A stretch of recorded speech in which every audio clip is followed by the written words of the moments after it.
তো আজকের পড়াটা শুরু করে দিতে পারি। গত ক্লাসে আমরা একটু রিভিশনের মতো করি। আমরা গত ক্লাসে হলো কারকের তিনটা কারক শিখছিলাম। একটা হচ্ছে কর্তৃকারক, কর্মকারক, আরেকটা ছিল আমাদের আমাদের অধিকরণ কারক। তো এই পর্যায়ে আমরা যেটা শিখতে চাচ্ছি সেটা হচ্ছে কারকের একটু রিভিশন দিব আমরা। রিভিশন দিয়ে আজকে কারকটা আমরা পুরো শেষ করে ফেলবো। এখন বিষয় হলো, আচ্ছা, আমরা যেটা নিয়ে কথা বলছিলাম যে আমরা প্রথমে কি চেষ্টা করব। আমরা প্রথমে চেষ্টা করব আগের পড়াগুলো কিভাবে আমরা রিভিশন দিতে পারি, কিভাবে আমরা মনে রাখবো। তো আজকে আমরা কারক পড়ার সময় একটা বিষয় খেয়াল করব, যখন কোনো পড়া কয়েকদিন আগে আমরা পড়ে ফেলি এবং কিচ্ছু মনে থাকে না, তাহলে বাংলার ক্ষেত্রে আমরা কিভাবে পড়লে আমাদের পড়াগুলো মনে থাকবে এবং কয়েকদিন পর, অনেক কয়েকদিন পর আবার যখন আমি রিভিশন দিব তখন যেন আমি আবার সবকিছু বুঝে যেতে পারি। তাহলে আজকের ক্লাসে আমরা এই বিষয়গুলো নিয়ে একটু জানবো, বুঝবো এবং শিখবো। তো ক্লাসের এই পর্যায়ে, আচ্ছা, একজন লিখছে, স্যার এটা অনেক দূরে, ভালো করে দেখা যায় না স্যার, সাউন্ড অনেক কম কম। আচ্ছা, এখন আমার মনে হয় তো তোমরা ক্লিয়ার শুনতে পাচ্ছ। তাহলে আমি একটু বলে নেই যে আজকে তোমাদের সপ্তম শ্রেণীর বাংলা দ্বিতীয় পত্রের ক্লাসে সকলকে স্বাগতম। আমি তোমাদের ইনস্ট্রাক্টর হিসাবে ইউটিউব পরিবারের রৌনক আল ওয়াসি স্যার, তোমাদের রৌনক স্যার আসি। আমি পড়াশোনা করেছি ঢাকা বিশ্ববিদ্যালয়ে, বাংলায় অনার্স মাস্টার্স কমপ্লিট করেছি এবং একটা কলেজে এখন চাকরি করছি, পাশাপাশি তোমাদের ইনস্ট্রাক্টর হিসাবে ক্লাস নিচ্ছি। গত ক্লাসটিও আমি নিয়েছিলাম তোমাদের কারকের ক্লাস।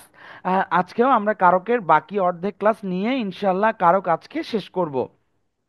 তো যারা গত ক্লাসে ছিল তাদেরকে তো অনেক বেশি অভিনন্দন, আর যারা গত ক্লাসটি করো নাই, ওই ক্লাসটা রেকর্ডেড আছে, তোমরা দেখে নিতে পারো। আর আজকেও আমরা একটু রিভিশন দিয়ে সামনের পড়াগুলো শিখে ফেলবো, যাতে আমাদের সব কিছু, মানে এক কথায় আমরা কারকটা অনেক ভালো বুঝতে পারি। এখন কথা হলো, কারকটা কেন গুরুত্ব দিয়ে আমরা পড়বো, আর কারকটা গুরুত্ব দিয়ে যে পড়লাম এটা আমাদের কোথায় কোথায় কাজে লাগবে। তো তোমাদের একটা বলে রাখি, তোমরা আজকে আছো ক্লাস 7-এ। তোমরা আজকে যে কারকটা শিখতেছো সারা জীবন কারকটা একই রকম থাকবে। মানে কারকটা এইটু উঠলে চেঞ্জ হবে এমন না, সারা জীবনে কারকের পড়াটা একই রকম থাকবে। এবং কারকটা অনেক গুরুত্বপূর্ণ বাংলা পড়ার ক্ষেত্রে। তো কারকের পড়াটা কোথায় কোথায় আসবে, তোমরা 8-এ পাবা, 8-এ আসবে, 9-10-এ আসবে, তারপর এইচএসসিতে শুদ্ধ অশুদ্ধ করায় আসবে, তারপর হচ্ছে ভর্তি পরীক্ষায় আসবে, আর চাকরির পরীক্ষাগুলো বিসিএস বলো, অন্যান্য সরকারি চাকরির পরীক্ষায় অবশ্যই কারক থেকে প্রশ্ন আসবে।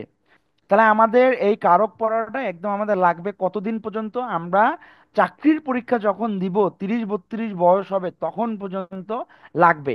তাহলে 7-এ ভালো করে শিখলে 8-এও পারবো, 9-এও পারবো, সারা জীবন কারকটা সহজ হবে। তো কারক পড়ার ক্ষেত্রে গতদিন আমরা একটা বেসিক জিনিস শিখছিলাম। এটা কেমন কথা একটু দেখো। আমরা প্রথমে লিখলাম কলম, তারপর লিখলাম লাল, তারপর আমরা লিখলাম আহ তারপর হচ্ছে টি, লিখলাম লাল কলম টি, তারপর বললাম আনো। ঠিক আছে, আমরা এগুলো একটা করে শব্দ নিলাম। হ্যাঁ, আমরা আলাদা আলাদা এগুলো কি নিলাম, শব্দ নিলাম। এই শব্দগুলো আলাদা আলাদা থাকলে শব্দ, কিন্তু এটা নিয়ে যদি আহ এটা নিয়ে যদি আমি একটা বাক্য গঠন করি, কেমন বাক্য, আমার আমার লাল কলমটি কে, তারপর যদি এখানে কে দেই, আমার লাল কলমটিকে আনো, আমি কাউকে বললাম। তাহলে আমার এই শব্দটার কারণে একটু চেঞ্জ হয়ে গেল। টিটা এখানে কে, কয়েকটা কে দিয়ে যুক্ত হয়ে গেল, বাক্যের প্রয়োজনে একটু চেঞ্জ করা লাগলো। এই যে বাক্যের প্রয়োজনে শব্দের একটু পরিবর্তন করা হয়, এই জন্য এই শব্দগুলাকে তখন আমরা বলবো পদ। মানে বাক্যের মধ্যে যদি শব্দ থাকে, বাক্যের মধ্যে যদি শব্দ থাকে, হ্যাঁ, ওই শব্দটা হয়ে যাবে হলো পদ। আর এই যে শব্দটা পদ হলো, এখানে যে কে যুক্ত আছে, এই শব্দটা পদ করে কে, শব্দটা পদ করে হচ্ছে বিভক্তি। ঠিক আছে, তাহলে বিভক্তি জিনিসটা কি, বিভক্তি হচ্ছে শব্দাংশ বা বর্ণ যেগুলো শব্দের সাথে যুক্ত হয়ে শব্দকে পদে পরিণত করে। তাহলে আমরা একটা বাক্যর কথা চিন্তা করতেছি, বাক্যের মধ্যে অনেকগুলো শব্দ ছিল, ওই শব্দগুলোকে আমরা পদ কখন বলবো, যখন বাক্যের প্রয়োজনে শব্দগুলো একটু পরিবর্তন করতেছি আমরা, যদি কোনো পরিবর্তন না করি, যেমন লাল লালই আছে, কোনো পরিবর্তন নাই, তখন আমরা বলবো এখানে শূন্য বিভক্তি আছে, জিরো একটা বিভক্তি আছে, কিন্তু কিছু না কিছু আছে। আর যখন অনেক পরিবর্তন হয়, কে থাকে, রে থাকে, দা থাকে, দিয়ে থাকে, এগুলো থাকলে আমরা স্পষ্টভাবে বুঝবো ওখানে বিভক্তি যুক্ত আছে। তাহলে এই আমরা শব্দের সাথে পদের পার্থক্য শিখলাম। পদ কখন হয়? যখন বাক্যে থাকে। আর শব্দ কখন? যে কোনো শব্দই তো শব্দ, এটা কোনো বিষয় না। আর যখনই পদ বলবো তখন বিভক্তি যুক্ত শব্দকে পদ বলবো। এটা হচ্ছে একটা বেসিক। আচ্ছা, তাহলে মোটামুটি আমরা শব্দ আর পদকে একটু বুঝলাম। তাহলে এখানে দেখো কারকটা কি বলে। কারকটা বলে ক্রিয়াপদ, বাক্যে তো একটা ক্রিয়াপদ থাকে, ক্রিয়াপদের সাথে বিশেষ্য বা সর্বনাম পদের যে সম্পর্ক তাকে বলা হয় কারক। হ্যাঁ, তাহলে কারক কয়টা আছে? কারক আছে ছয়টা: কর্তৃকারক, কর্মকারক, করণ কারক, সম্প্রদান কারক, অপাদান কারক, আর হচ্ছে অধিকরণ কারক। তাহলে এই যে এতগুলা কারক আছে, তার মধ্যে কোনটা কারক কিভাবে আমরা বের করব, এই বিষয়টা একটু আমাদের জানতে হবে। হ্যাঁ, তা আমরা একটু একটা বাক্য একটু খেয়াল করি, এই বাক্যটা তোমরা একটু দেখো, দেখে কোন কারক কিভাবে আমরা বের করব সেটা আমরা বুঝতে পারবো ইনশাল্লাহ। আর গত ক্লাসে কারকের নোটটা তোমাদের গ্রুপে দিয়ে দেয়া আছে, ওখানে একটা কবিতার মতো করে বলা আছে, ওই কবিতাটা দিয়ে সহজে মনে রাখতে পারবা। হ্যাঁ, আর হচ্ছে হলো আজকে আমরা তোমাদের সপ্তম শ্রেণীর বইটাই ভালো করে পড়বো, কারণ অনেকে বলছে স্যার আমার বইয়ের মধ্যে যেভাবে আছে বইয়ের কথাগুলো তো আমি বুঝতে পারি না, এই বইটা আমাকে একটু ভালো করে বুঝাই দেন। তাদের জন্য আমরা বইটাই ভালো করে আজকে শিখবো। তাহলে আমি না থাকলে, ক্লাসের রেকর্ডেড ক্লাস না দেখলে তুমি বই পড়ে যাতে সহজে বুঝতে পারো। তাহলে এই পর্যায়ে আমরা কি লিখলাম? কারক মানে আমরা পড়ছি এই যে ক্রিয়াপদটা আছে না, এই ক্রিয়াপদের সাথে অন্যান্য পদের যে সম্পর্ক তাকে বলা হয় কারক। তাহলে অন্যান্য পদের সম্পর্কগুলো আমরা বিভিন্ন প্রশ্ন করব, প্রশ্ন করে বের করব। তাহলে কর্তৃকারক বা কর্তা বা সাবজেক্ট, কোনো একটা বাক্যের মধ্যে সাবজেক্ট যে, সেটা আমরা বের করব কিভাবে একটু আমরা খেয়াল করি। আমরা প্রশ্ন করব কে বা কারা, কে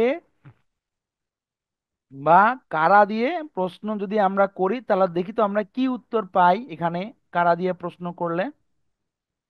এখানে লিখে আছে, বাদশাহ নাসিরউদ্দিন প্রত্যহ সকালে রাজকোষ হতে স্বহস্তে দরিদ্রকে ধন দান করতেন।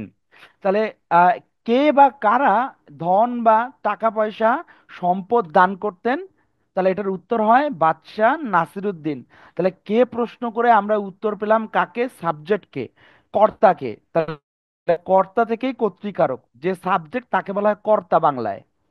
ঠিক আছে, ইংরেজিতে বলা হয় সাবজেক্ট, বাংলায় বলা হয় কর্তা, কর্তা থেকে কর্তৃকারক। তাহলে এটা আমরা পেয়ে গেলাম। তারপর কর্ম বা অবজেক্ট, অবজেক্ট আমরা বের করব কিভাবে? আচ্ছা, সামিয়া এখানে প্রশ্ন করছো যে স্যার বিভক্তি, আহ, বিভক্তি মানে দুই আর চারের উদাহরণ তো একই, তো কিভাবে বুঝবো কোনটা কোন বিভক্তি? হ্যাঁ, তুমি অনেক সুন্দর একটা প্রশ্ন করছো সামিয়া। তোমার প্রশ্নের উত্তরটা আমি দিব যে স্যার দ্বিতীয়া বিভক্তি আর চতুর্থ বিভক্তি তো একই রকম, আমি এই পার্থক্যটা করব কিভাবে? তোমার প্রশ্নের উত্তরটা আমি দিব। অনেক সুন্দর প্রশ্ন সামিয়া, তোমার জন্য অনেক দোয়া থাকলো, তুমি জীবনে অনেক বড় হও, অনেক উন্নতি করো, অনেক সফল হও পড়াশোনায়। হ্যাঁ, আর তোমার প্রশ্নের উত্তরটা আমি দিয়ে দিচ্ছি, একটু আমার সাথে ক্লাসে তুমি যুক্ত থাকো, মনোযোগ দাও। আচ্ছা, আমরা পড়ার আলোচনার এই পর্যায়ে আমরা লিখছি যে কে বা কারা দিয়ে প্রশ্ন করলে যে উত্তর পাওয়া যায় তাকে বলা হয় আমাদের কর্তৃকারক বা কর্তা বা সাবজেক্ট। তারপর কি দান করতেন, এইটা যখন আমরা বলবো কি দিয়ে প্রশ্ন করা হয়, কি দিয়ে প্রশ্ন করলে আমরা পাবো কর্ম বা অবজেক্টকে। হ্যাঁ, তাহলে আমরা কি দিয়ে একটু প্রশ্ন করে দেখি তো আমরা কি উত্তর পাই। বাদশাহ নাসিরুদ্দিন আহ প্রত্যহ সকালে কি দান করতেন? কি দান করতেন? ধন বা সম্পদ দান করতেন, টাকা পয়সা দান করতেন। তাহলে এই যে আমাদের অবজেক্টটা আমরা খুঁজে পেলাম, তাহলে কি দিয়ে প্রশ্ন করলে আমরা কি পাবো? কর্মকারক পাবো।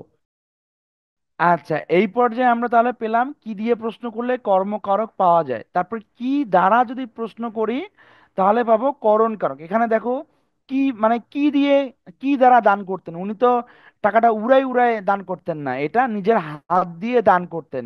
এই যে স্বহস্তে কথাটা আসলো, এই স্বহস্তে কথাটাকে আমরা বলতেছি এখানে আমার করণ কারক। কোনো যন্ত্র সহায়ক উপায় এগুলো যদি বুঝায় তাকে বলবো আমরা করণ কারক। এগুলো কি আমরা বিস্তারিত আমাদের নিচে পড়তেছি, আমরা আরো বুঝতে পারবো। কাদের দান করতেন? এই যে দরিদ্রদেরকে, অসহায়কে, ফকিরকে। এই যে এটাকে বলা হয় সম্প্রদান কারক, মানে কোনো শর্ত না রেখে যদি আমরা দান করি তাকে বলবো আমরা সম্প্রদান কারক। আমরা আরো নিচে শিখবো, একটু বুঝি আমরা। আর কোথা হতে, এইটা কথা যদি প্রশ্নের মধ্যে পেলে আমরা উত্তর পাই, কোথা হতে দান করতেন, উত্তরটা হচ্ছে রাজকোষ থেকে দান করতেন। তাহলে এই কোথা হতে প্রশ্নটার উত্তর পেলে আমরা এটাকে বলবো অপাদান। আর কখন, সময় বললে, কখন আর কোথায় এটা বললে আমরা পাবো অধিকরণ কারক। তাহলে এই যে ছয়টা বিষয় আছে, তোমরা পড়ার সময় একটু পড়বা, রিডিং পড়বা, না বুঝলে আমার রেকর্ডেড ক্লাসটা দেখবা, তাহলে আমার মনে হয় একদম বুঝে যাবা। তাহলে কখন, সময় দিয়ে প্রশ্ন করলে আমরা অধিকরণ কারক পাবো। এই যে কারকগুলো একটা আলাদা করা হচ্ছে কার ভিত্তিতে, আমরা ক্রিয়াপদকে প্রশ্ন করে, ভার্বকে প্রশ্ন করে করে যেগুলো আমরা উত্তর পাচ্ছি, একবার নাসির উদ্দিন পাচ্ছি, একবার রাজকোষ পাচ্ছি, একবার স্বহস্তে পাচ্ছি, একবার দরিদ্রকে পাচ্ছি। এগুলো যখন আমরা পাবো, তখন এই বিষয়গুলোকে আমরা কারকের বিভিন্ন রকমে ভাগ করতে পারবো, ঠিক আছে? তাহলে এই পর্যায়ে আমরা বিস্তারিত কারকে চলে যাব। তার আগে বিভক্তির দ্বিতীয় আর চতুর্থ বিভক্তি বুঝতে গেলে আমাদের সম্প্রদান কারকটা একটু বুঝে নিতে হবে। তা আমরা, সামিয়া তুমি সহ সবাই একটু মনোযোগ দেই। কারকের টপিকটা একটু গোলমেলে, আমরা ভুলে ভুলে যাই। তো একটু মনোযোগ দেই, এবং তোমাদের প্রশ্ন থাকলে অবশ্যই কমেন্টে লিখো, আমি প্রশ্ন সহ সুন্দর করে উত্তরগুলো বুঝিয়ে দিব তোমাদেরকে, হ্যাঁ? আচ্ছা, তাহলে এই পর্যায়ে আমরা একটু সামনে একটু এগিয়ে যাই, হ্যাঁ? দেখো এই যে কারকের কোনটা কি এখানেও কিন্তু লেখা আছে, এই যে প্রকারভেদে একটু দেখো।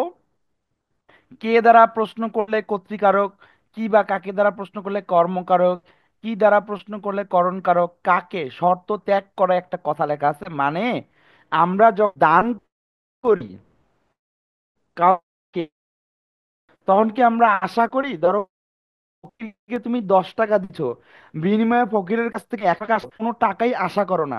তাহলে যখন শর্ত ত্যাগ করে দান করা বুঝাবে, কোনো কিছু আশা না করে দান করা বুঝাবে, তখন তাকে আমরা বলবো সম্প্রদান কারক। এটা আমরা আরো বিস্তারিত শিখবো, একটু ধৈর্য রাখো।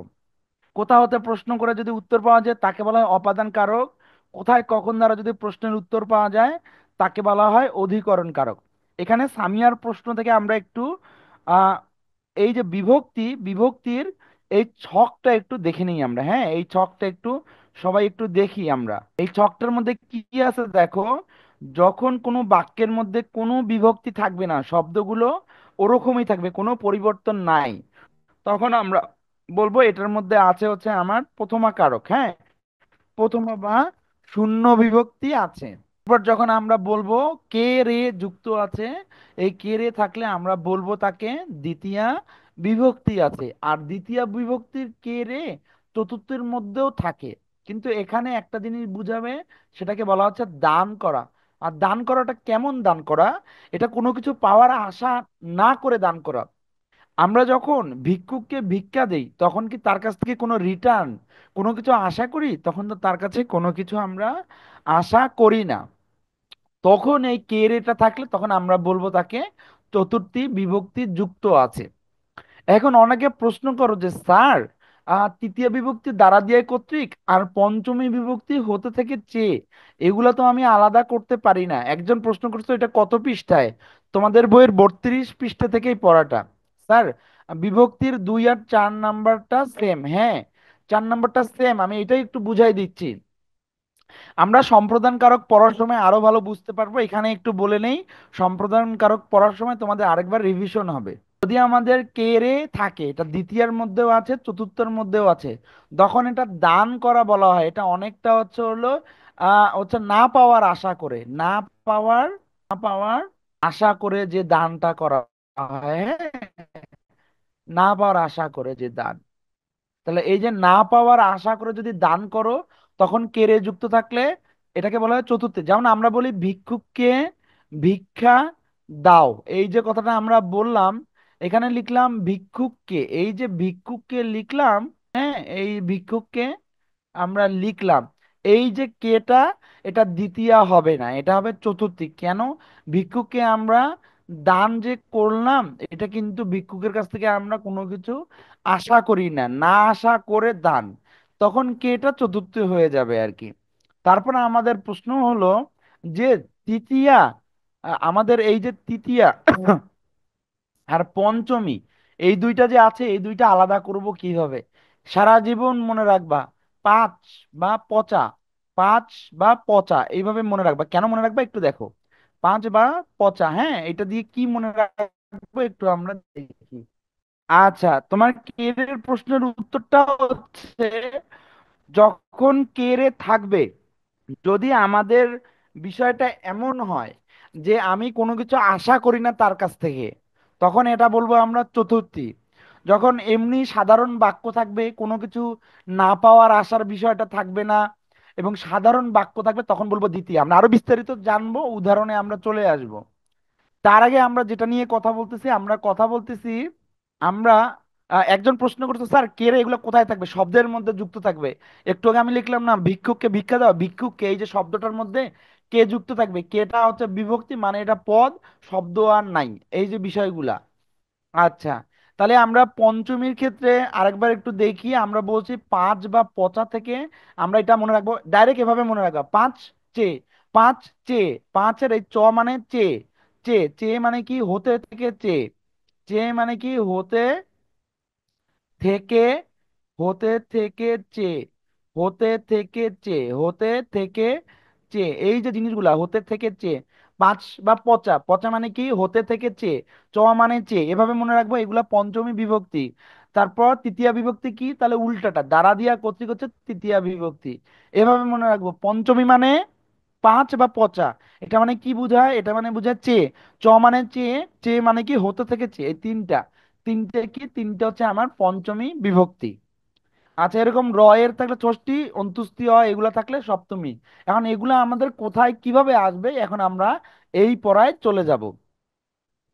তাহলে আমাদের প্রথম যে কারকটা আছে, এই কারকটার নাম হচ্ছে কর্তৃকারক। আমরা আমাদের গত ক্লাসেও পড়ছিলাম স্যার এগুলো। আর যেখানে মনে রাখার জন্য ছোট্ট ট্রিক্স লাগবে, আমি তোমাদের এই ছোট্ট ট্রিক্স গুলোই শিখাই দিচ্ছি। আচ্ছা, প্রথম আর সপ্তমীতে যে এ অর্থে আছে না, আহ, আমরা প্রথম মানে বুঝবো শূন্য বিভক্তি, শূন্য, যখনই কোনো কিছু নাই, এই যেমন পাখি ডাকে, পাখির মধ্যে কোনো বিভক্তি নাই, তাহলে এটা শূন্য বিভক্তি।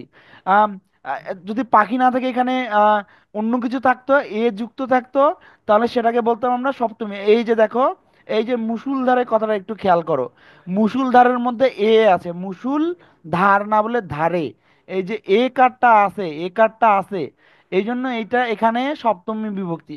আর ঘোড়া, এটার মধ্যে কিচ্ছু নাই, এটাকে শূন্য বিভক্তি বলে। তাহলে আমরা আমাদের কারক পড়ায় চলে যাব।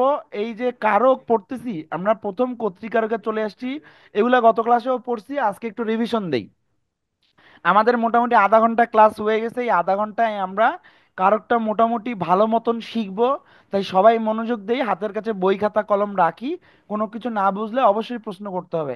আর তোমাদের প্রশ্ন কিন্তু আমি পড়ি, প্রশ্ন পড়ে উত্তর দেওয়ার চেষ্টা করি। কত পৃষ্ঠা স্যার বলেন প্লিজ? তোমার বইয়ের 34-35 পৃষ্ঠা, একটু বইটা বের করো, সূচিপত্র দেখে। দীপ্তি, তুমি তো সহজেই বের করতে পারবে, একটু দেখো তাড়াতাড়ি করে বইটা বের করে পড়া শুরু করে দাও। আচ্ছা, তাহলে আমরা কর্তৃকারক কি পড়লাম? কর্তৃকারক মানে যে সাবজেক্ট বা কর্তা, এটা আমরা কিভাবে পাবো?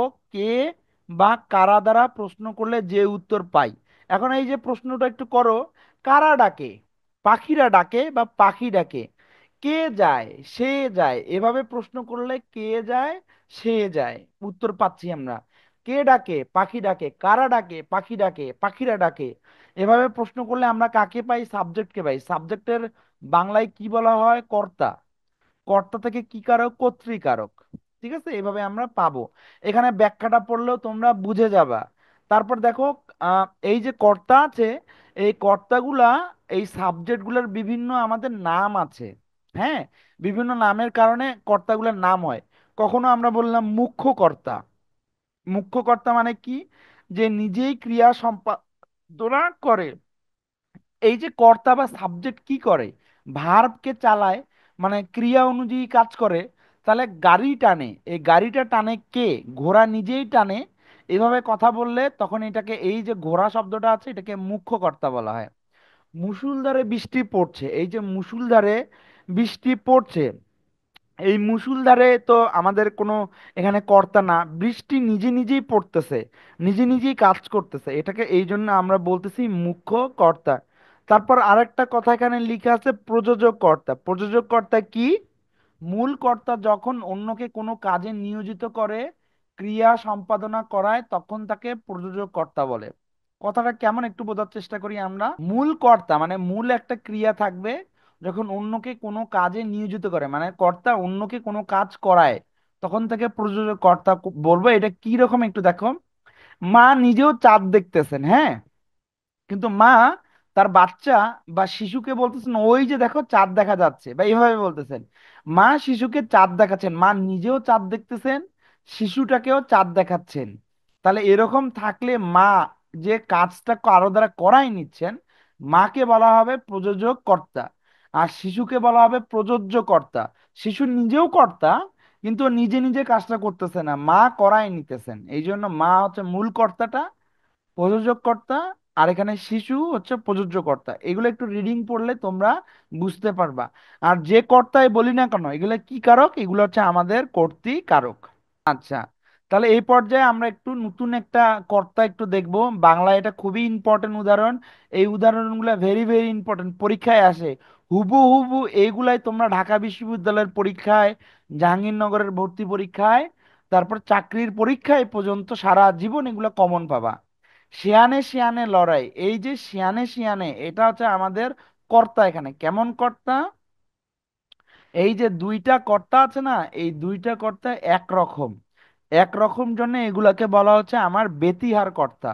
তাহলে বাঘে মহিষে শিয়ানে শিয়ানে এরকম থাকলে, দুইটা কর্তা থাকলে, একরকম কর্তা থাকলে, একই ধরনের হলে, তাকে বলবো আমরা বেতিহার কর্তা। আর এখানে বাঘে মহিষে শিয়ানে শিয়ানে এগুলা কি? এগুলা হচ্ছে আমার কর্তৃকারক, ঠিক আছে, কর্তা কারক। আচ্ছা, ঠিক আছে, তাহলে আমরা একটু সামনে আগাই। এই যে উদাহরণগুলো এখানে আছে এগুলাও ইম্পর্টেন্ট। শিহাব বই পড়ে। এখানে আমরা যদি বলি কে বই পড়ে, শিহাব বই পড়ে, কাকে যেতে হবে, বা কারা যেতে হবে, এটা প্রশ্ন করলে উত্তর হয় হচ্ছে শিমুলকে যেতে হবে। নজরুল কর্তৃক অগ্নিবীণা রচিত হয়েছে, কার কর্তৃক? নজরুল কর্তৃক। এভাবে ঘুরায় বললে আমরা হচ্ছে কারকটা তো পেয়ে যাচ্ছি। এখন এই যে দেখো, তোমাদের প্রশ্ন ছিল স্যার প্রথম কখন, দ্বিতীয় কখন, তৃতীয় কখন, ষষ্ঠী কখন, সপ্তমী কখন। যখন একার থাকবে, এই যে একার, এই একার থাকবে তখন এটা সপ্তমী। যখন এর থাকবে, এগুলা পড়তে পড়তে হয়ে যাবে, মুখস্থ করতে হবে না। র এর থাকবে, তখন এই এর থাকলে এটাকে বলবো ষষ্ঠী। তৃতীয়া, এই যে কর্তৃক দ্বারা দিয়া কর্তৃক, তখন তৃতীয়া। দ্বিতীয়া কখন? কে রে, কে রে থাকলে আমাদের দ্বিতীয়া বিভক্তি। তারপর প্রথমা বিভক্তি কখন? যখন শূন্য বিভক্তি। শিয়াবের মধ্যে কি কোনো বিভক্তি আছে? একটু সবাই কমেন্টে লিখো তো, শিয়াবের মধ্যে কোনো বিভক্তি আছে কিনা। আচ্ছা, সবাই লিখতেছো না স্যার, সিয়াবের কোনো বিভক্তি নেই। যখন এরকম থাকবে, শব্দটা শব্দই থাকবে, কোনো কিছু যুক্ত নাই, তখন তাকে তার মাঝেও একটা বিভক্তি আছে, সেই বিভক্তিটাকেই বলবো আমরা শূন্য বিভক্তি। তাহলে শূন্য বা প্রথমা বিভক্তি মানে আমরা এই বিভক্তিটাই বুঝবো এক কথায়, কোনো কিছু নাই মানে প্রথমা বিভক্তি বা শূন্য বিভক্তি। আর একার থাকলেই সেটাকে বলবো আমরা সপ্তমী বিভক্তি। তাহলে শূন্য বিভক্তি বা প্রথমে বিভক্তি আর সপ্তমী বিভক্তির পার্থক্য আমরা কি বুঝতে পারছি? সবাই একটু কমেন্টে লিখো তো, বুঝছো কিনা। আচ্ছা, সবাই লিখতেছো জি স্যার, সবাই লিখতেছো, থ্যাংক ইউ ক্লাসটা মনোযোগ দিয়ে করার জন্য। আরো একটু মনোযোগ রাখি আমরা, আজকে আমরা অনেক কিছু শিখবো। তাহলে আমি একটা জিনিস তোমাকে বুঝাই বললাম, কর্তৃকারক থেকে একটু দেখো। আমরা কর্তৃকারকে কি পেয়েছি? কি মানে কে বা কারা প্রশ্ন করে যে উত্তরটা।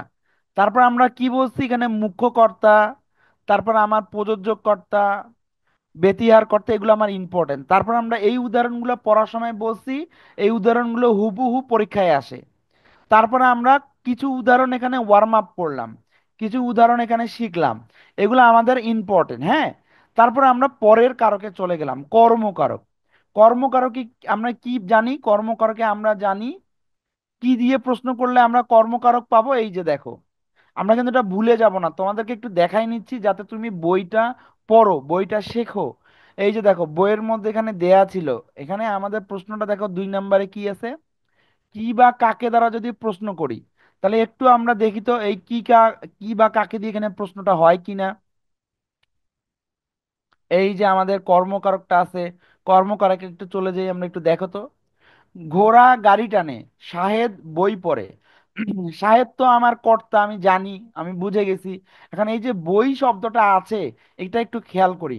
শাহেদ কি পড়ে, এই যে কি বা কাকে,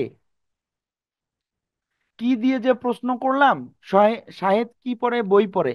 তাহলে আমরা তখন আমরা কি এই যে বই পড়ে উত্তরটা পেলাম, তখন বইকে আমরা বলবো কর্ম করো। কর্ম করো খুবই সহজ, কিন্তু পরীক্ষায় প্রশ্ন আসে কোথা থেকে স্যার, একটু বোঝার চেষ্টা করি। পরীক্ষায় প্রশ্ন আসে এরকম, একটু কঠিন আসে। দেখো এখানে একটু খেয়াল করো, এইটা কেন কর্মকারক, এটা একটু খুবই গুরুত্বপূর্ণ একটা উদাহরণ, অনেকবার পরীক্ষায় আসে, একটু সবাই মনোযোগ দেই। বলা হচ্ছে পুলিশ ডাকো। হ্যাঁ, আমরা বলতেছি যে পুলিশ ডাকো। আমরা কাকে বলতেছি পুলিশ ডাকো, আমরা বলতেছি তোমাকে। তুমি পুলিশ, তুমি পুলিশ ডাকো, এই তো কথাটা বলা হলো। তাহলে আমরা তুমিটা এখানে উজ্জ্ব রাখছি, এই যে ইউ, ইংরেজিতে অনেক সময় ইউ থাকে না, ইউটা না বলি আমরা বা বলি না। Do it, you do it, তুমি করো। তুমি না বলে বলে ডু ইট, এভাবে যখন আদেশ করি, তখন এই যে বলা হচ্ছে পুলিশটাকে ডাকো, তাড়াতাড়ি ডাকো। তাহলে তুমিটা এখানে আমার সাবজেক্ট আছে উজ্জ। তাহলে এই যে পুলিশ শব্দটা আছে, পুলিশ শব্দটা কিভাবে প্রশ্ন করলে আমরা পাবো, কাকে দ্বারা প্রশ্ন করলে উত্তরটা পাবো। তার আগে আমরা কি বা কারা, এটা দিয়ে একটা প্রশ্ন করি তো। কারা ডাকো, তোমরা ডাকো, তখন সাবজেক্ট কে আসে। কে ডাকো, কে ডাকো, তুমি ডাকো, এই যে তুমি প্রশ্নের উত্তরটা আসো। কি মানে কে বা কারা প্রশ্ন করলে কি পুলিশ উত্তরটা আসে, পুলিশ উত্তরটা আসে না। পুলিশ উত্তরটা আসে কিভাবে, কাকে ডাকো, পুলিশকে ডাকো। এই যে কি বা কাকে প্রশ্ন করলে আমরা উত্তর পাবো কর্মকারক, তাহলে কাকে প্রশ্ন করে আমরা পাচ্ছি কর্মকারক। তাই পুলিশ শব্দটা নিঃসন্দেহে আমাদের কর্মকারক। আর এই প্রশ্নটা পরীক্ষায় সবাই ভুল করে, পুলিশ দেখলেই মনে করে এটা কর্তাকারক বা কর্তৃকারক, তখন সবাই ভুল করে। কিন্তু পুলিশ কাকে প্রশ্নের উত্তর করে পাওয়া যাচ্ছে, তাই না? এই জন্য পুলিশকে আমরা বলতেছি আমাদের কর্মকারক। এরকম এই প্রশ্নটা জিজ্ঞাসিব জনে জনে, তারপরে আমি তাকে চিনি তাকে, এগুলা খুবই গুরুত্বপূর্ণ উদাহরণ, এইগুলাই মুখস্থ করে ফেলবো একদম, পড়তে পড়তে যেন মুখস্থ হয়ে যায়, এগুলো হুবহু পরীক্ষায় আসে। আচ্ছা, তোমার বইয়ে 6টা থাকলে সমস্যা নাই, তোমার পুরাতন বই এটা দেয়া আছে, এগুলো পড়লেও হবে, একই পড়া। হ্যাঁ, পূর্ণায়ু পরীক্ষার আগে তোমার রুটিন জানিয়ে দেওয়া হবে, হ্যাঁ। আমরা কিন্তু গত ক্লাস আর আজকে ক্লাস, 2টা ক্লাস নিচ্ছি কারকের জন্য। আর তোমাদের কিন্তু হোমওয়ার্ক দিয়েছিলাম আমি, কারকটা ভালো করে দেখবা, কারণ কারকটা খুবই গুরুত্বপূর্ণ, সারা জীবন কাজে লাগবে, বুঝছো? সামিয়া তুমি লিখছো স্যার, আহ, আহ, আম, প্রত্যেক কি কি কর্তৃক, তোমার প্রশ্নটা বোঝা যাচ্ছে না, বাংলায় একটু লিখো তো সামিয়া। আচ্ছা, এরপর আমরা করণ কারকে আসব। করণ মানে আমরা একটা জিনিস সারা জীবন মনে থাকবো, যখন যন্ত্র, কোনো কিছু যন্ত্রর নাম বোঝায়, হাত দিয়ে কাজ করা, বল দিয়ে কাজ করা, এরকম কোনো উপায় বা সহায়ক কোনো কিছু বোঝায়, তখন আমরা বলবো তাকে করণ কারক। আর আমরা যখন প্রশ্ন করব কি দিয়ে, কি দিয়ে বা কি দ্বারা, এই দ্বারা প্রশ্ন করলে যদি উত্তর পাওয়া যায় দিয়ে বা দ্বারা, তখন আমরা তাকে বলবো আমাদের এটা করণ কারক, হ্যাঁ। আচ্ছা, এটা আমি বুঝাই দিচ্ছি নিশাত, আমি সম্প্রদান কারকে চলে আসতেছি, বুঝাই দিব তখন। আচ্ছা, তাহলে আমরা এখানে প্রশ্ন বললাম কি দিয়ে বা দ্বারা প্রশ্ন করলে করণ কারক পাওয়া যায়। তাহলে এখানে আমরা একটু উদাহরণ দেখি। ছেলেরা বল খেলে, হ্যাঁ। তাহলে ছেলেরা কি দিয়ে খেলে, বল দিয়ে খেলে। আমরা যদি বলতাম ছেলেরা পা দিয়ে খেলে, বা ছেলেরা ফুটবল খেলে, ছেলেরা কি খেলে, ফুটবল খেলে বললে এটা কর্মকারক হতো। কিন্তু আমরা বলতেছি ছেলেরা বল খেলে, ছেলেরা কি দিয়ে খেলে, এই প্রশ্নের উত্তর হয় বল দিয়ে খেলে। এই জন্য বলটা আমাদের করণ কারক। এটা খুবই গুরুত্বপূর্ণ উদাহরণ, আমরা বুঝতে পারি না, হ্যাঁ। এটা কিন্তু বুঝতে হবে। আমরা কান দ্বারা শুনি, এই যে দ্বারা দিয়া এগুলা থাকলেই কিন্তু বুঝে যাবা এটা আমাদের কি কারক, করণ কারক। আর এগুলাকে কি বিভক্তি বলে, তৃতীয়া বিভক্তি বলে এগুলাকে, হ্যাঁ। আর পঞ্চমী বিভক্তি কি দিয়ে মনে রাখছি আমরা, পাঁচ। পাঁচ বা পচা দিয়ে, চ মানে চেয়ে, হতে থেকে চেয়ে, এভাবে মনে রাখবা। এই যে দেখো, বলতে বলতে পঞ্চমী বিভক্তি চলে আসছে। এ সন্তান হতে দেশের মুখ উজ্জ্বল হবে। এই যে হতে, হতে মানে কি পঞ্চমী বিভক্তি। আর সন্তান এটা কি আমাদের করণ কারক। কেন এটা এরকম, এটা কোনো উত্তর নাই। এটা অনেক ভালো করে পড়বা, পরীক্ষায় আসবে, আসলে এই উত্তরটা করবা। আর এটা পাবা কিভাবে, কি দিয়ে প্রশ্ন করো তাহলে উত্তরটা চলে আসবে। এই যে দেখো, 6 নাম্বার প্রশ্নটা একটু দেখো। তার মাথায় লাঠির আঘাত করো না। তার মাথায় কি দিয়ে আঘাত করো না? লাঠি দিয়ে আঘাত করো না, কি দিয়ে প্রশ্ন করে উত্তর পাওয়া যাচ্ছে। আকাশ কি দিয়ে ঢাকা? আকাশ মেঘ দিয়ে ঢাকা। এভাবে প্রশ্ন করলে সপ্তমী কারক পাওয়া যায়। হ্যাঁ, এগুলো আমরা করণ কারক বুঝলাম। এখন আমাদের সবার প্রশ্ন, সম্প্রদান কারকটা একটু শিখি, একটু দেখো। সম্প্রদান কারকে বলা হচ্ছে কি স্বেচ্ছায় দান। মানে তুমি ইচ্ছা করে দান করছো, কোনো কিছু পাওয়ার আশা না করে। ইচ্ছা করে, ইচ্ছা করে দান করছো তুমি, হ্যাঁ, ইচ্ছা করে। আর কোনো কিছু আশাই করতেছো না তুমি। বাংলায় এটা কি লেখা আছে দেখো, যাকে শর্ত ত্যাগ করে কোনো কিছু দান করা হয়, যাকে শর্ত ত্যাগ করে কোনো কিছু দান করা হয়, সেই দানকে বলা হয় আমাদের সম্প্রদান কারক। কেমন কথা একটু দেখো। ভিক্ষুককে ভিক্ষা দাও, অন্ধজনের দেহ আলো। মানে যে দেখতে পারে না, চোখে দেখে না, তার দেহটাই আলোকিত। বস্ত্রহীনে বস্ত্র দাও, যার কাপড় নাই তাকে কাপড় দাও। এই যে বলতেছে বস্ত্রহীনে বস্ত্র দাও, যখন আমরা যার কাপড় চোপড় নাই তাকে আমরা যদি কোনো কাপড় দেই, সেটা কি আমরা আবার রিটার্ন আশা করি? আমরা কি সেই কাপড় আবার ফেরত নেই? নেই না তো। তারপর যে অন্ধজনে, অন্ধজনের যে, সে দেখতে পায় না, এই যে বিষয়টা, এটা কি আমরা তার কাছে কি আবার ফিরে পাবো? সে কি দেখতে পাবে? সে তো দেখতে পাবে না। ভিক্ষুকে আমরা যে ভিক্ষা দিই, আমরা তার কাছে কি আবার কোনো কিছু আশা করি? আশা করি না। এইগুলাকে বলা হয় স্বেচ্ছায় দান। ঠিক আছে, ইচ্ছা করে দান। এগুলাকে বলা হচ্ছে আমার সম্প্রদান কারক। তার এই যে আমার এখানে কে আছে, এই যে আমার ধোপাকে কাপড় দাও, এখানে কে আছে, কখন কে রে চতুর্থী হবে, কে রে চতুর্থী হবে কখন? চতুর্থী হবে কখন? চতুর্থী হবে যখন এটা আমার এরকম দান করা বুঝাবে, যখন এটা আমার সম্প্রদান হবে। সম্প্রদান হলে সেটাকে আমরা বলতেছি আমাদের কে রেটাকে চতুর্থ বিভক্তি। আর এই কে রেটা অন্য সব ক্ষেত্রে আমরা বলবো দ্বিতীয় বিভক্তি। এই যে দেখো, এই কথাটা এখানেও লিখা আছে, একটু দেখো আমরা কি আছে।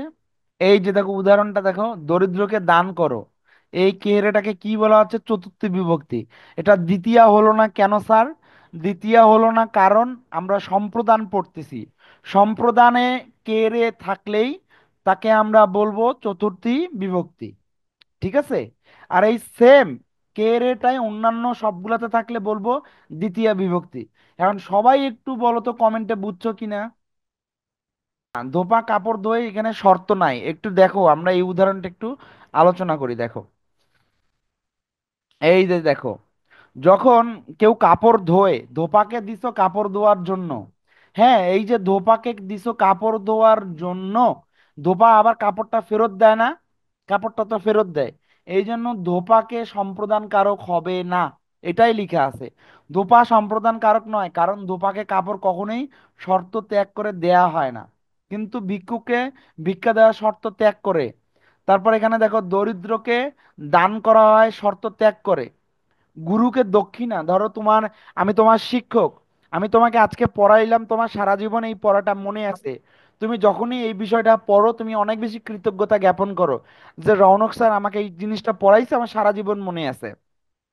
যে কেড়ে দান করা বুঝাইলে এটা হচ্ছে সম্প্রদান বা চতুর্থী বিভক্তি। এই যে জিনিসটা সারা জীবন মনে রাখলা, এর জন্য আমাকে তুমি কোনো কিছু গিফট করলা, যে স্যারকে আমি একটা গিফট দেই একটা, ঠিক আছে। তাহলে এই যে দিলা, আমাকে দিলা, আমার কাছে কি কোনো কিছু তুমি রিটার্ন চাও? রিটার্ন তো চাও না, কোনো কিছু আশা করো না। এই যে নিঃস্বার্থভাবে কোনো কিছু আশা না করে এই বিষয়টা ঘটলো, এটাকেই বলা হয় সম্প্রদান করা, দান করা। এটাকেই বলা হচ্ছে আমাদের চতুর্থী বিভক্তি যদি থাকে সেক্ষেত্রে। আর এই কারকটাকে কি বলবো আমরা? আমরা সম্প্রদান কারক বলবো। ঠিক আছে। এরকম দিনে দয়া করো, যে আমার অসহায় তাকে দয়া করো, এই যে একার যুক্ত সপ্তমী বিভক্তি। আর বিষয়টা কি? শর্ত ত্যাগ করে স্বেচ্ছায়, স্বেচ্ছায় আমি এই জিনিসটা করতেছি, কোনো কিছু আশা না করে। এই জিনিসটাকে এই জন্য আমরা বলতেছি সম্প্রদান কারক। আর এইগুলো একটু পড়ে নিও, পড়ে নিলে তোমরা অনেক সহজেই বুঝতে পারবে। তাহলে আমরা আমাদের আজকের পড়ার সবচেয়ে গুরুত্বপূর্ণ এই অপাদান কারক এইটা একটু বুঝবো, হ্যাঁ। আচ্ছা, নূরে জান্নাত লিখছো, স্যার বুঝতে পারছে, হ্যাঁ, থ্যাংক ইউ নূরে জান্নাত। দীপ্তি তোমাকেও ধন্যবাদ। আচ্ছা, অন্ধজনে দিয়ে হলো কিভাবে সম্প্রদান কারক আবার বুঝিয়ে দেন। হ্যাঁ, আমি তোমার জন্য জি আহ, আচ্ছা, তোমার জন্য তোমার নামটা চলে গেল। পূর্ণায়ও একটু বুঝাই দে, একটু দেখো। উদাহরণটা একটু খেয়াল করি আমরা, এই উদাহরণটা, প্রশ্নটা অনেক সুন্দর করছো, এই জন্য তোমাকে ধন্যবাদ পূর্ণায়ু। দেখো, আমরা বলতেছি অন্ধজনের দেহ আলো। ধরো, অন্ধজনে মানে যে চোখে দেখে না, হ্যাঁ, তার দেহটা আলোকিত। অবশ্যই তার দেহটা আলোকিত। সে যখন তার দেহটা স্পর্শ করে, যখন চোখটা নাড়ে, চোখটা নাড়ে, চোখ কি দেখতে পায় না? যখন সে তার চুলগুলো টাচ করে, চুলগুলো স্পর্শ করে, তখন কি সে তার চুলের অনুভব পায় না? সে যখন তার হাতের আঙ্গুলগুলো নাড়ে, আঙ্গুলগুলো ধরে, আঙ্গুলগুলোর কি অনুভূতি পায় না? এই জন্য বলা হয় অন্ধজনে দেহ আলো। মানে অন্ধজনের দেহটা কিন্তু আলোকিত, সে কিন্তু সবকিছু বুঝতে পারে। এই যে নিঃস্বার্থভাবে, মানে কোনো কিছু পাওয়ার আশা না করে অন্ধজনের যে দেহটা আলোকিত হচ্ছে, এই বিষয়টাকে বলা হচ্ছে স্বেচ্ছায়। হ্যাঁ, এই যে স্বেচ্ছায়, কোনো শর্ত ছাড়া, এই জন্য এই শব্দটাকে বলা হচ্ছে আমাদের সম্প্রদান কারক। ঠিক আছে, আমার মনে হয় তুমি বুঝতে পারছো। তাহলে আমরা আবার আমাদের পরের পড়া, এই পরের পড়ায় চলে আসি। পরের পরেরটা হচ্ছে আমাদের অপাদান কারক। হ্যাঁ, এই অপাদান কারকটা একটু আমরা দেখি। অপাদান কারকের এখানে লেখা আছে, আমরা যখন পড়লাম তখন আমরা দেখলাম কোথা হতে এই প্রশ্নটার উত্তর করে যদি আমি পাই, কোথা হতে প্রশ্ন করে, তাহলে আমি কি পাবো? প্রশ্ন করলে আমি পাবো অপাদান কারক। আর একটা জিনিস আমাদের বইয়ের মধ্যে আছে, জাত বিরত, নির্গত, এইগুলা যদি থাকে, আহ ভয়, হ্যাঁ, ও উৎপন্ন, নির্গত, বিচ্যুত, পতিত, রক্ষিত, বিরত, দূরীভূত, এই শব্দগুলোর অর্থ একটু আমরা বুঝি, তাহলে সারা জীবন অপাদান কারক আমাদের কাছে কঠিন লাগবে না। অপাদান মানের বিষয়টা হচ্ছে অনেকটা ইংরেজি অ্যাবস্ট্রাক্ট নাউন, তারপর হচ্ছে হলো ম্যাটেরিয়াল নাউন, এগুলো আমরা পড়ছি না। মানে যেমন ধরো তুমি অনেক সুখী, এই যে সুখী শব্দটা, এটা তো একটা অনুভূতির ব্যাপার। এই যে অনুভূতির ব্যাপার, অনুভূতির ব্যাপারগুলোকে আমরা অপাদান কারকের সাথে একটু মিলাই নিতে পারি। যখন এমন একটা উদাহরণ আমরা বলবো, আমি বুঝতে পারতেছি কিন্তু কেমন কেমন লাগতেছে। উদাহরণটা একটু দেখো, বৃক্ষ থেকে পাতা ঝরে, এই যে গাছ থেকে পাতা ঝরলো, বৃক্ষ আমার এখানে মানে কর্তাকারক, হ্যাঁ। এই যে কর্তাকারকটা আমার কিন্তু থেকে, এই যে থেকের কারণে আমার বৃক্ষটা মানে কেমন একটা শব্দ হয়ে গেল। বা আমরা যদি একটা শব্দ নেই, বিপদে মোরে রক্ষা করো, এই যে বিপদ একটা কারণ, হ্যাঁ, একটা কারণ, একটা বিষয়।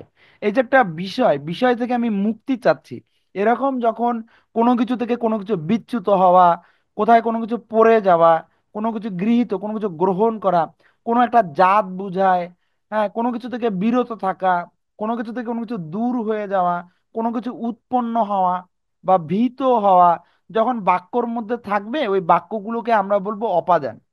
আর এটা উত্তর করব কিভাবে? আমরা আমরা উত্তর করব কোথা থেকে, হ্যাঁ, কোথা থেকে এই প্রশ্নটা। তাহলে আমি একটু দেখি আমাদের এই প্রশ্নের উত্তরগুলো আমরা পাই কিনা। বৃক্ষ থেকে পাতা ঝরে, কোথা থেকে পাতা ঝরে? বৃক্ষ থেকে পাতা ঝরে। তাহলে এই বৃক্ষ আমার কি? আমার বৃক্ষটা হচ্ছে অপাদান কারক। তারপর প্রশ্ন হচ্ছে মেঘে বৃষ্টি হয়, কোথা থেকে বৃষ্টি হয়? মেঘ থেকে বৃষ্টি হয়।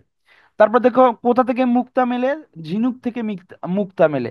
এই যে থেকে থেকে হলো তো আমার জন্য সহজ হয়ে যায় অপাদান কারকটা বোঝা। তারপর এখানে দেখো আমরা যখন করণ কারক পড়েছিলাম, এই যে করণ কারকটা একটু দেখো, আমরা বলছিলাম যে এখানে করণ কারকে আমাদের কি থাকবে? করণ কারকে আমাদের থাকবে দ্বারা দিয়া, কর্তৃক, এগুলা থাকবে। এই যে দেখো,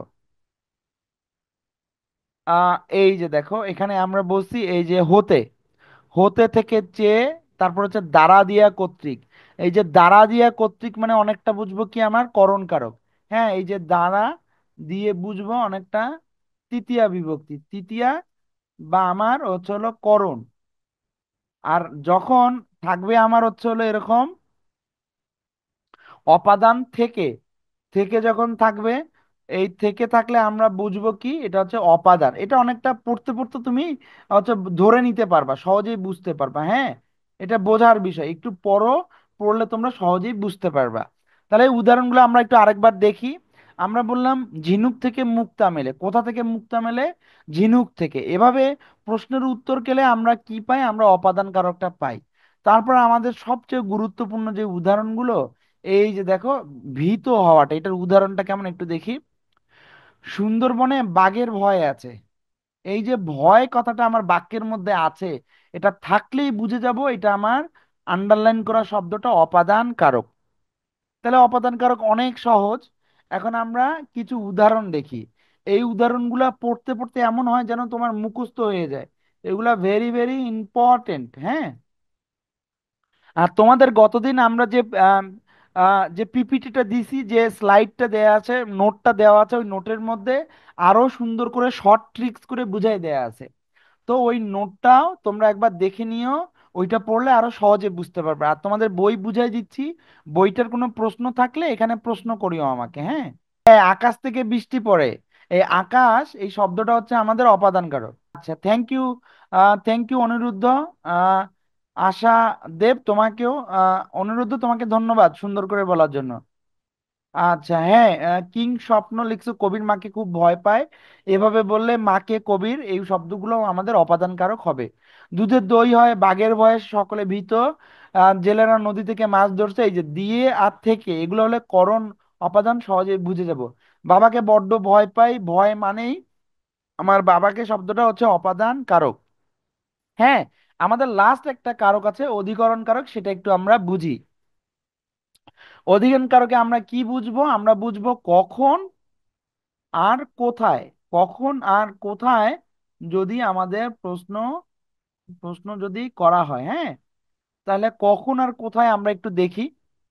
বনে বাঘ থাকে, কোথায় বাঘ থাকে? বনে বাঘ থাকে। তাহলে এই বনে শব্দটা হচ্ছে আমার অধিকরণ কারক।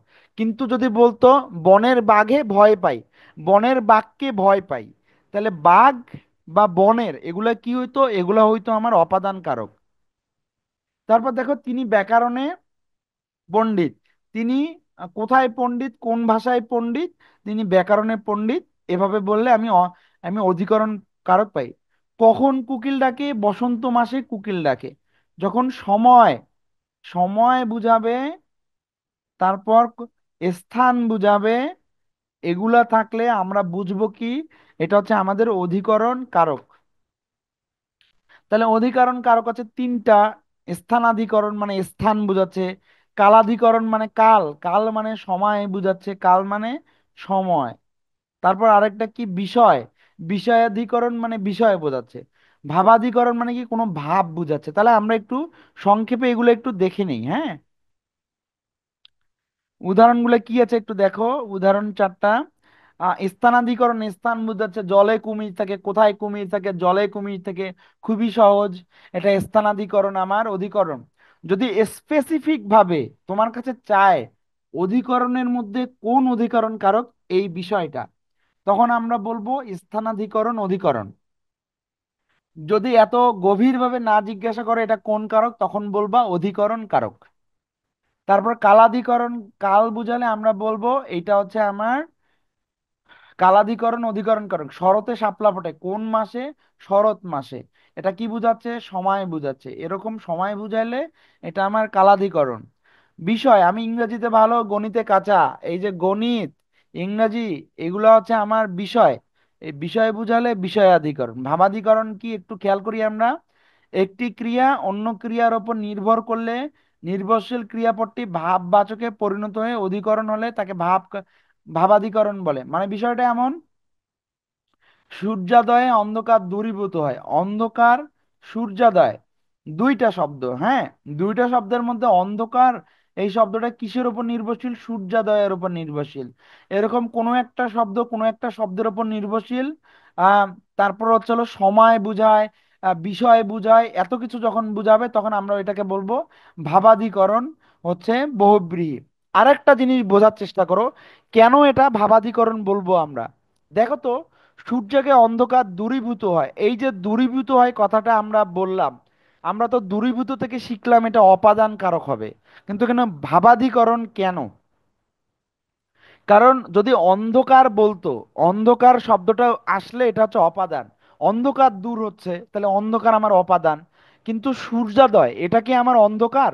সূর্যোদয় তো আলো, আলোকিত হয়, এটা একটা বিষয়, সূর্যোদয়টা যে বিষয়, বিষয় মানে আমার এটা অধিকরণ। আর অন্ধকার শব্দটা কে, অন্ধকার শব্দটা আমার দূরীভূত হবে, তাই অন্ধকারটা হচ্ছে আমার অপাদান। এই যে পার্থক্যগুলা তোমরা একটু বেশি প্র্যাকটিস করো, তাহলে তুমি সহজেই বুঝতে পারবা। এই যেখানে লিখা আছে অন্ধকার দূরীভূত হওয়া মানে সূর্যোদয়ের উপর নির্ভরশীল, এই জন্য সূর্যোদয় আমাদের ভাবাধিকরণ। আর অন্ধকারটা কি? অন্ধকারটা আমাদের অপাদান। আচ্ছা, তাহলে এই পর্যায়ে আমরা একটু দেখি এই যে উদাহরণগুলা, উদাহরণগুলা আমরা একটু। আচ্ছা, তোমাদের হোমওয়ার্ক হচ্ছে কারক পড়া, হ্যাঁ। আর এই ক্লাসটা আমরা 1-2 মিনিটের মধ্যেই শেষ করে ফেলবো, আমরা একটু শেষের দিকে আছি, একটু দেখো। আর 1 মিনিট নিয়ে আমরা শেষ করে ফেলবো ইনশাল্লাহ। দেখো এখানে এই উদাহরণগুলো আছে, উদাহরণগুলো পড়লেই তোমরা পাবা।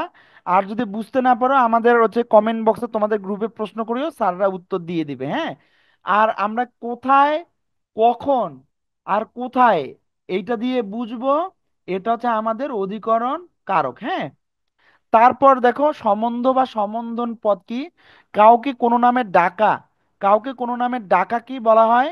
সম্বন্ধ পদ। এই যে রামের ভাই, রামের ভাই এভাবে আমরা বলতেছি, এই যে রামের ভাই ঢাকা যাবে, তাহলে রামের ভাই এভাবে নাম ধরে ডাকতেছি, এগুলাকে বলা হয় আমাদের সম্বন্ধ পদ। বোঝা গেছে? তারাকের ভাই, রহিমের ভাই, করিমের ভাই, পূর্ণায়ুর স্যার রৌনক, এভাবে পূর্ণায়ুর স্যার, এভাবে যদি পূর্ণায়ুর নাম বলি, এভাবে বললে আমরা এগুলাকে বলবো সম্বন্ধ পদ। হ্যাঁ, তারপর দেখো সম্বোধন পদ কি? ওহে ইকবাল, ওই যে আহ, কাউকে নাম ধরে ডাকা, ইংরেজির মানে হ্যালো রহিম কেমন আছো, এভাবে নাম ধরে ওহে ইকবাল, মাধবী এভাবে ডাকলে সম্বোধন পদ বলে। সম্বোধন মানে আহ্বান, নাম ধরে ডাকা, নাম ধরে ডাকাকে বলা হয় সম্বোধন পদ। ঠিক আছে?